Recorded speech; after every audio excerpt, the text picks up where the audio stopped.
Assalamualaikum warahmatullahi wabarakatuh. Saya akan memaparkan 8 materi terkait dengan studi kelayakan bisnis. Baiklah, langsung saja. Materi pertama akan dibahas yaitu sumber daya manusia dalam studi kelayakan bisnis.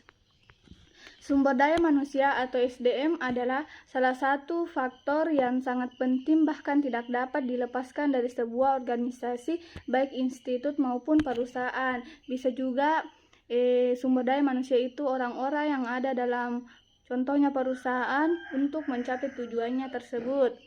Dalam studi kelayakan bisnis, aspek sumber daya manusia mencakup evaluasi terhadap kebutuhan, keterampilan, dan pengelolaan tenaga kerja yang diperlukan untuk mendukung operasional bisnis. Ini melibatkan analisis kebutuhan SDM, struktur organisasi, rekrutmen, pelatihan, dan manajemen kinerja. Adapun tujuan studi kelayakan bisnis yaitu untuk mengetahui apakah dalam pembangunan dan implementasi bisnis diperkirakan layak atau tidak layak dilihat dari ketersediaan sumber daya manusia. Materi kedua yaitu aliran kas perusahaan atau cash flow. Cash flow itu sendiri merupakan arus kas yang memperlihatkan adanya perputaran uang masuk dan keluar pada sebuah perusahaan. Bisa juga diartikan sebuah aliran dana masuk dan keluar dalam kurang waktu tertentu sebagai bentuk bukti adanya aktivitas keuangan tersebut dalam perusahaan. Ada 3 jenis arus kas perusahaan, yaitu arus kas operasi, investasi, dan pembiayaan. Arus kas operasi itu merupakan jenis cash flow yang mengacu pada kas bersih. Kas bersih ini didapatkan dari hasil operasi bisnis normal sebuah perusahaan. Dalam hal ini akan dibuktikan arus kas yang positif sehingga bisnis bisa berkembang secara aktif. Kedua itu arus kas investasi. Hal ini mengacu pada aktivitas investasi dari perusahaan. Bentuk investasinya bervariasi mulai dari investasi dalam sekuritas, properti, dan aset lainnya. Jika perusahaannya sehat, maka aktivitas investasi akan berjalan lancar sehingga cash flow-nya seringkali negatif. Ketiga itu arus kas pembiayaan. Ini mengacu pada kas bergerak antara perusahaan, investor, pemilik, juga kreditur. Kas bersih ini didapatkan dengan tujuan agar bisa membiayai perusahaan, termasuk di dalamnya untuk membayar utang dan dividen. Materi ketiga itu ekonomi, sosial, dan politik dalam studi kelayakan bisnis. 1. Aspek ekonomi, yaitu aspek geografi sosial yang berkaitan dengan hal-hal yang ekonomis. Aspek ekonomi itu sendiri membahas tentang bagaimana perusahaan berkembang yang tentunya impaknya positif terhadap pendapatan yang diperoleh. Kedua itu aspek politik, adalah suatu kondisi yang terjadi akibat adanya isu, spekulasi, dan rumor karena kondisi politik dari pemerintah yang bisa mempengaruhi permintaan dan penawaran konsumen. Ketiga itu aspek sosial, merupakan hasil daripada aktivitas manusia dengan alam sekitar atau lingkungannya, yang dimana salah satu bentuk itu meliputi penindasan. Materi keempat yaitu persaingan dalam studi kelayakan bisnis. 1. Yaitu ada ancaman masuk pendatang baru. Kan itu ancaman masuk pendatang baru. Seseorang yang datang kan mengancam nih perusahaan nih dalam hal-hal bisnisnya, pembeliannya. Pendatang baru adalah faktor yang perlu dipertimbangkan dalam studi kelayakan bisnis. Pendatang baru dapat mengancam perusahaan kan yang sudah ada di pasar dengan menawarkan produk atau layanan yang sudah ada atau harga yang lebih murah. Hal ini dapat mengurangi keuntungan mereka. Oleh karena itu, perusahaan harus mempertimbangkan strategi untuk menghadapi ancaman dari pendatang baru. Ancaman pendatang baru itu kita harus mempunyai strategi supaya kita lebih baik dari perusahaan yang lain tersebut. Kedua itu persaingan sesama perusahaan dalam industri. Persaingan ini mengacu pada kompetisi antara perusahaan yang sudah ada dalam industri yang sama, yang melibatkan persaingan pasar, pelanggan, dan sumber daya yang terbatas. Dalam analisis kelayakan bisnis, penting mengidentifikasi pesaing utama, mengamati strategi mereka, dan mencari cara untuk membedakan diri dari mereka untuk menciptakan keunggulan kompetitif. Persaingan dapat mempengaruhi harga, kualitas, dan inovasi produk.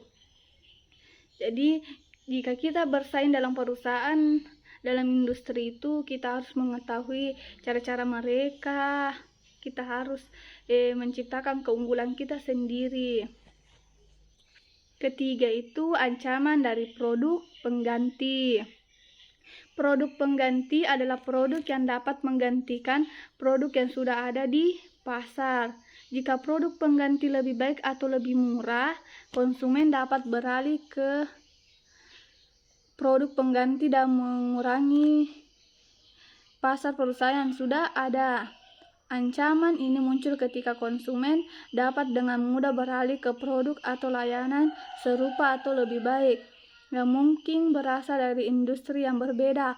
Produk pengganti dapat mengurangi permintaan atas produk atau layanan yang ada di pasar dan mempengaruhi profitabilitas perusahaan. Jadi ancaman dari produk pengganti itu yang tidak ada di yang sudah ada di pasar.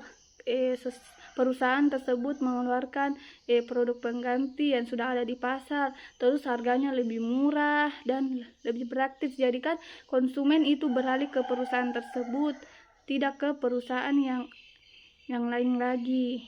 Jadi kita harus berhati-hati dalam ancaman dari produk pengganti. Keempat itu kekuatan tawar-menawar pembeli. Kekuatan tawar-menawar pembeli adalah pengaruh dalam menentukan harga, kualitas, atau persyaratan produk atau layanan. Kekuatan pembeli bisa tinggi jika mereka memiliki banyak alternatif, informasi yang baik, dan peluang untuk berunding yang dapat mempengaruhi profitabilitas bisnis karena pembeli dapat menekan harga atau menuntut kualitas yang lebih baik. Itu kekuatan tawar-menawar pembeli. Jadi kita harus itu tawar-menawar, kan begitu, pembeli tawar-menawar untuk mendapat harga yang lebih murah. Kelima itu kekuatan tawar-menawar pemasok. Kekuatan tawar-menawar pemasok adalah faktor yang perlu dipertimbangkan dalam studi kelayakan bisnis. Jika pemasok memiliki kekuatan tawar-menawar yang besar, mereka dapat mempengaruhi harga dan kualitas bahan baku atau layanan yang dibutuhkan perusahaan. Kekuatan tawar-menawar pemasok mengacu pada sejauh mana pemasok memiliki pengaruh dalam menentukan harga, kualitas, dan persyaratan bahan baku atau komponen yang diperlukan oleh suatu bisnis. Keenam itu pengaruh kekuatan stakeholder lainnya. Pengaruh kekuatan stakeholder lainnya merujuk pada dampak yang dimainkan oleh pemangku kepentingan atau stakeholder dalam suatu proses atau kegiatan. Stakeholder adalah individu, grup, organisasi, atau pemangku yang memiliki kepentingan terhadap suatu perusahaan, proyek, atau kegiatan dapat mempengaruhi oleh perusahaan atau proyek tersebut. Pengaruh kekuatan stakeholder lainnya dapat mempengaruhi kinerja suatu perusahaan. Salah satu stakeholder yang dapat mempengaruhi kinerja perusahaan ada. Materi kelima yaitu pemahaman pelaksanaan bisnis secara mendalam. Dari materi ini kita harus memahami pelaksanaan bisnis itu secara mendalam. A. Pelaksana bisnis. Pelaku bisnis adalah individu atau organisasi yang terlibat dalam pelaksanaan bisnis atau tepatnya adalah sponsor bisnis. Pelaku bisnis itu ada dua macam, antara lain bentuk badan usaha dan identitas pelaksana bisnis. B. Bisnis apa yang akan dijalankan? Ada 4 bisnis yang akan dijalankan, yaitu 1. Bidang usaha, 2. Fasilitas, ketiga gangguan lingkungan, dan keempat pengupahan. C. Di mana bisnis akan dilaksanakan? Ada 3, yaitu 1. Perencanaan wilayah. Kita harus merencanakan wilayah tersebut. Apakah wilayah tersebut bisa ditempati melakukan bisnis. Kedua itu status tanah. Tanah itu kita harus perhatikan baik-baik perluasannya, apakah cocok dalam bisnis yang akan kita jalankan atau diproduksi nantinya. Ketiga itu status kepemilikan tanah. D itu waktu pelaksana bisnis. 1. Kita izin usaha yang dikaitkan dengan bidang usaha yang bersangkutan, misalnya izin usaha industri, izin usaha perhotelan, dan lain-lain. Kedua itu izin usaha perdagangan serta IMB, HO, izin lokasi yang telah disebut di atas. Ketiga itu izin khusus, misalnya di bidang perhotelan kita harus izin menjual minuman keras, izin didirikan diskotik, dan sebagainya. Jadi kita harus berizin kepada yang berwajib. Jika tidak diizinkan, maka bisnis yang akan kita jalankan seperti yang saya sebutkan tadi tidak akan bisa terjadi. Materi ke-6 yaitu analisis mengenai dampak lingkungan. Dalam materi ini kita akan membahas mengenai bagaimana kita menganalisis dalam dampak lingkungan tersebut. Analisis mengenai dampak lingkungan atau AMDAL itu adalah kajian mengenai dampak besar dan penting untuk pengambilan keputusan suatu usaha yang direncanakan pada lingkungan hidup yang diperlukan bagi proses pengembalian keputusan tentang penyelenggaraan usaha dan kegiatan. Adapun tujuannya yaitu untuk menjamin lingkungan hidup yang berkualitas, untuk menghindari dampak lingkungan yang berbahaya dari masyarakat. Ada 3 manfaat AMDAL, yaitu 1. Manfaat AMDAL bagi pemerintah untuk mencegah dari pencemaran dan kerusakan lingkungan, menghindarkan konflik dengan masyarakat.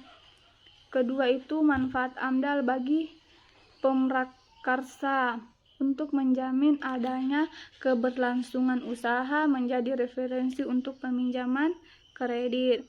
Ketiga itu ada manfaat AMDAL bagi masyarakat.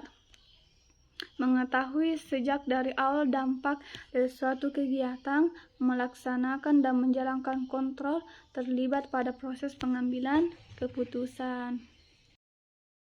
Materi ke-7 yaitu sistem pengelolaan lingkungan studi kelayakan bisnis.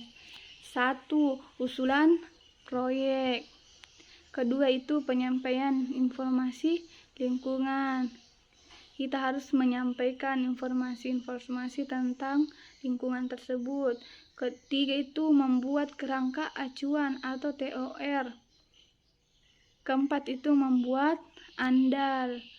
Kelima itu membuat RKL dan RPL. Keenam itu implementasi pembangunan proyek dan aktivitas pengelolaan lingkungan.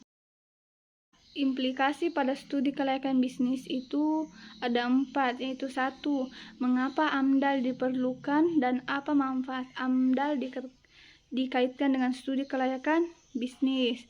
Kedua itu pemahaman pada bagaimana proses pengelolaan dampak lingkungan dilaksanakan. Ketiga itu bagaimana isi laporan RKL yang merupakan salah satu dari laporan lain yaitu AMDAL dan RPL, di mana kegiatannya merupakan satu kesatuan dari laporan AMDAL. Keempat itu jenis proyek bisnis seperti yang dikenakan wajib lapor AMDAL yang lengkap. Materi ke-8 yaitu materi terakhir yang saya akan jelaskan, yaitu tentang resiko terhadap aspek dalam studi kelayakan bisnis. Dari materi ini kita akan membahas tentang risiko-risiko apa yang akan kita hadapi dalam studi kelayakan bisnis. 1. Itu risiko pada aspek sumber daya manusia. Pertama itu risiko bila tidak beretika. Jadi dalam melakukan studi kelayakan bisnis kita harus beretika dengan baik, tidak boleh beretika dengan buruk. Kedua itu risiko dalam hubungan industri dan perselisihan. Ketiga itu risiko pada para top eksekutif dan para pekerja inti. Kelima itu risiko pada karyawan. Karyawan harus melakukan hal yang lebih baik supaya tidak berisiko tersebut. Risiko stres dan kesehatan yang buruk. Kedua itu ada risiko pada aspek keuangan, yaitu utang, pinjaman, dan yang berlebihan. Ketiga itu ada risiko pada aspek pemasaran, yaitu 1. Masalah kebijakan pemerintah. Kedua, masalah distribusi. Ketiga itu masalah harga. Keempat itu masalah perubahan permintaan pasar. Kelima itu masalah promosi kurang baik. Jadi kita harus mempromosinya bisnis kita supaya lebih baik tersebut. Terima kasih. Waalaikumsalam warahmatullahi wabarakatuh.